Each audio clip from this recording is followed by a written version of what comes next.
Bonjour à tous, avec l'aide de Dieu, le cours numéro 250 dans le Rambam Sefer HaMitzvot, commandement négatif numéro 245, l'interdiction qui nous a été faite de commettre un brigandage, c'est-à-dire de prendre ouvertement quelque chose qui ne nous appartient pas, de le prendre par la force, comme la Torah dit, l'otigzol, tu ne voleras pas, ici il s'agit de voler de manière ouverte, avec la force, comme un brigand.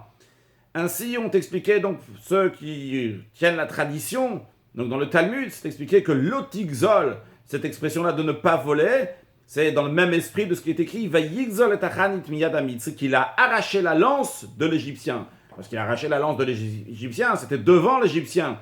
Donc ce lotigzol-là, c'est voler ouvertement. Maintenant, le Rambam nous dit que cet interdit est rattaché à un commandement positif. C'est-à-dire, bien que c'est un commandement négatif, ne pas voler quelque chose.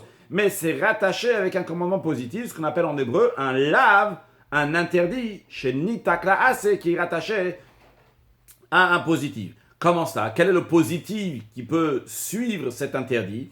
La Torah dit que si quelqu'un a volé, il doit restituer ce qu'il a volé.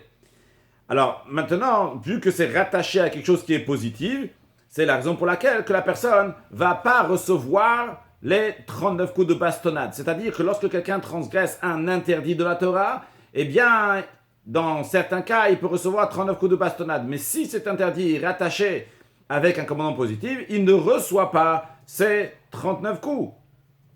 Et dans ce cas-là, donc, il y a quelque chose de positif parce que tu peux toujours rembourser. Comment? En restituant la chose qui a été volée. Maintenant, encore plus que ça, même si quelqu'un il a fait disparaître la chose qui a volé, il a brûlé ou elle n'est plus là, quelle que soit la raison, eh bien quand même, la personne ne va pas recevoir les 39 coups de bastonnade. Pourquoi? Parce qu'il peut toujours rembourser de l'argent.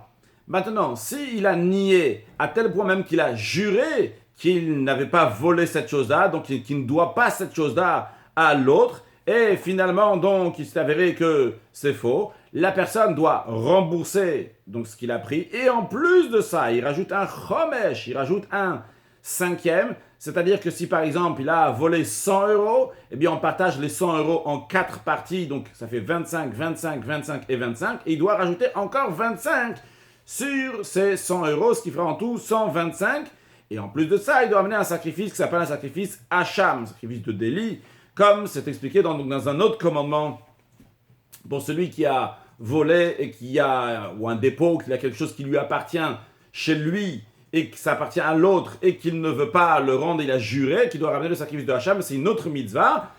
Et le Ram nous dit que c'est expliqué dans la fin du traité Makot et à la fin de cette mitzvah-là, donc c'est expliqué dans le 9e et 10e chapitre du traité Baba Kama.